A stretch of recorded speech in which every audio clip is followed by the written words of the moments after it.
इस वीडियो में आप कहानी सुनने जा रहे हैं ए ललिता की, जो भारत की पहली महिला इंजीनियर थीं, जिनकी शादी सिर्फ 15 साल की उम्र में हो गई थी और 18 वर्ष में वो विधवा भी हो गई थीं और उनको एक बच्ची भी थी। कैसे उन्होंने उस बच्ची का पालन पोषण किया, कैसे वो भारत की पहली महिला इंजीनियर बनी और कैसे उन्होंने महिलाओं के लिए इतना बड़ा काम किया, आप इस वीडियो में जानने वाले हैं। एक मध्यम वर्गीय तेलुगु परिवार में जन्मी ए ललिता की शादी जब हुई थी, वो 15 साल की थी। 18 साल की हुई तो एक बच्ची की मां बन गई और उसके 4 महीने बाद ही उनके पति का निधन हो गया। 4 महीने की श्यामला अब पूरी तरह से अपनी विधवा मां की जिम्मेदारी थी। यानी 18 साल की ए ललिता की गोद में एक 4 महीने की बच्ची श्यामला आ चुकी थी और उनके पति इस दुनिया से जा चुके थे। उन दिनों सती प्रथा का चलन तो नहीं था, फिर भी किसी भी विधवा स्त्री को समाज से अलग एक कठिन जीवन जीना पड़ता था। ऐसे में ए ललिता ने ठान लिया कि वो आगे की पढ़ाई पूरी करेंगी और यहीं से शुरू हुआ उनका वो सफर जिसने उन्हें भारत की पहली महिला इंजीनियर बना दिया। 27 अगस्त 1919 को जन्मी ए ललिता अपने माता पिता की 5वीं संतान थी। 7 बच्चों के इस परिवार में एक ओर जहां लड़कों को इंजीनियर बनने की शिक्षा दी गई, वहीं दूसरी तरफ लड़कियों को सिर्फ बुनियादी शिक्षा तक ही सीमित रखा गया। ललिता के पिता ने ललिता को भी 10वीं तक ही पढ़ाई करवाई ताकि उनकी पढ़ाई उनके शादीशुदा जीवन में आड़े ना आए। आज ए ललिता की बेटी श्यामला चेनुलू अमेरिका में रहती हैं और आज भी उनके दिमाग में वो सारी यादें ताज़ा हैं जिसमें उनकी मां ने अपने आगे आई हर चुनौती का सामना बड़े हौसले से किया।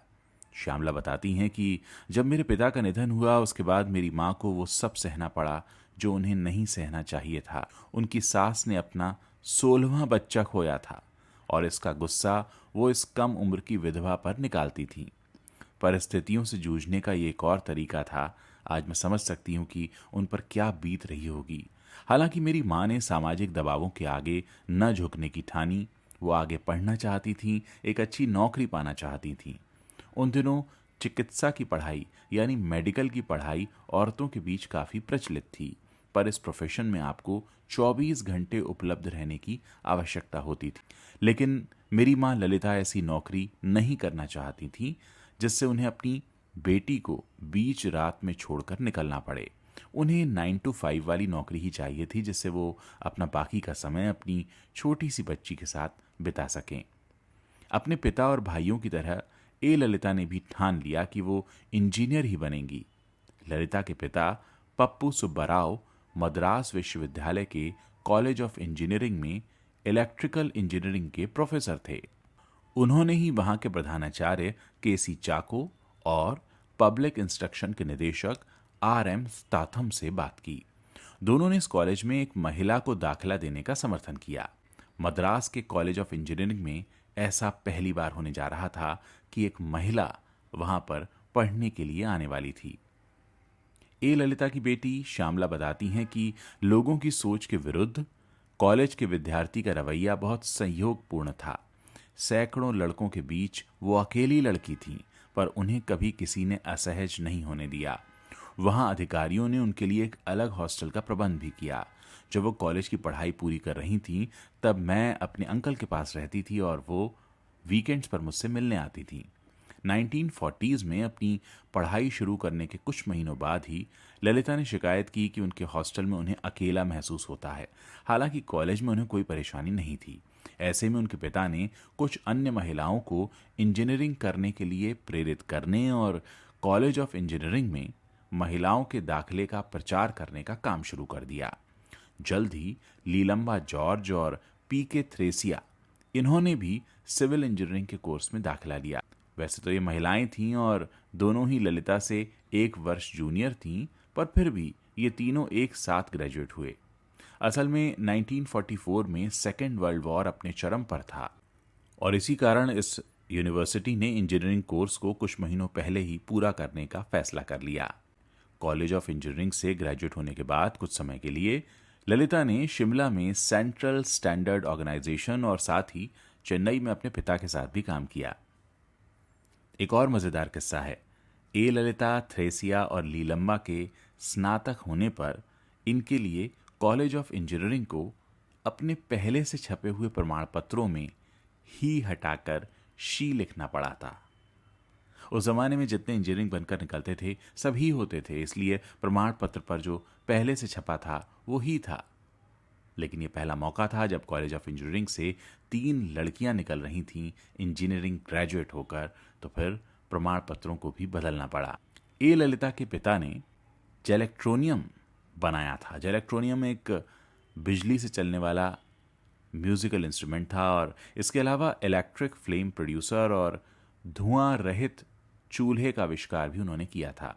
ललिता इस काम के दौरान अपने पिता के साथ ही थी। उन्होंने अपने पिता के वर्कशॉप में 9 महीने काम करने के बाद आगे बढ़ने के अन्य रास्ते तलाशने की कोशिश की और जल्द ही वो कोलकाता के एसोसिएटेड इलेक्ट्रिकल इंडस्ट्रीज में काम करने लगी।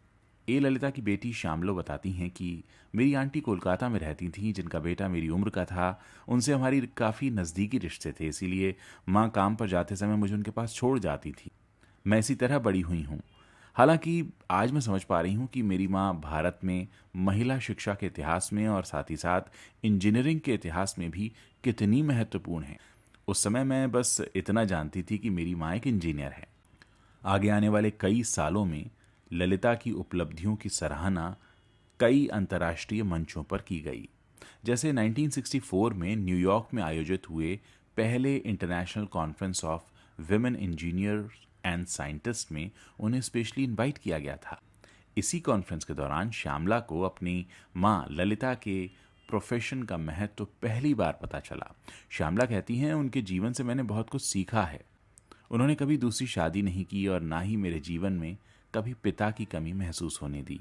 उनका मानना था कि लोग हमारे जीवन में किसी उद्देश्य के लिए आते हैं और जब वो पूरा हो जाता है तो वो चले जाते हैं। मैंने उनसे कभी नहीं पूछा कि उन्होंने दूसरी शादी क्यों नहीं की। जब मेरे पति ने पूछा था तब उन्होंने इसका जवाब दिया था, क्या एक वृद्ध की दोबारा देखभाल करने के लिए? जी नहीं शुक्रिया, मुझे शादी की ज़रूरत नहीं है। अपने पूरे करियर में ललिता ने 2 बातों का हमेशा ख्याल रखा। पहला, उनकी बेटी का पालन पोषण प्यार भरे माहौल में हो, और दूसरा, एक पुरुष प्रधान समाज में उनका औरत होना किसी भी प्रकार की रुकावट न बने। न्यूयॉर्क कॉन्फ्रेंस में उन्होंने कहा भी था, अगर मैं 150 साल पहले पैदा हुई होती तो मुझे मेरे पति के साथ चिता की आग में जला दिया होता, क्योंकि उस वक्त हमारे देश में सती प्रथा हुआ करती थी। भारत की महिलाओं के लिए सौभाग्य की बात है कि उन्होंने एक ऐसा कदम बढ़ाने की हिम्मत दिखाई जिससे आगे अन्य महिलाओं के लिए इंजीनियर बनने के रास्ते खुल गए। सिर्फ 60 साल की आयु में ललिता ने इस दुनिया को अलविदा कह दिया और अपने पीछे एक ऐसी प्रेरणा छोड़ गईं जो आगे की पीढ़ी के लिए अनमोल है। अगर आपके आसपास कोई भी महिला इंजीनियर हैं तो आप उनके साथ ये वीडियो ज़रूर शेयर कीजिएगा, ताकि उन्हें पता चले कि हमारे देश में पहली बार किस महिला ने यह साहस किया था कि वो इंजीनियर बने। अगर आप आगे भी इस तरह की कहानियाँ सुनना चाहते हैं तो इस चैनल को सब्सक्राइब कर सकते हैं, और हाँ, बेल आइकन दबाना मत भूलिएगा, ताकि जब भी हम कोई नया वीडियो पोस्ट करें आप तक उसकी जानकारी, उसका नोटिफिकेशन तुरंत पहुंच जाए।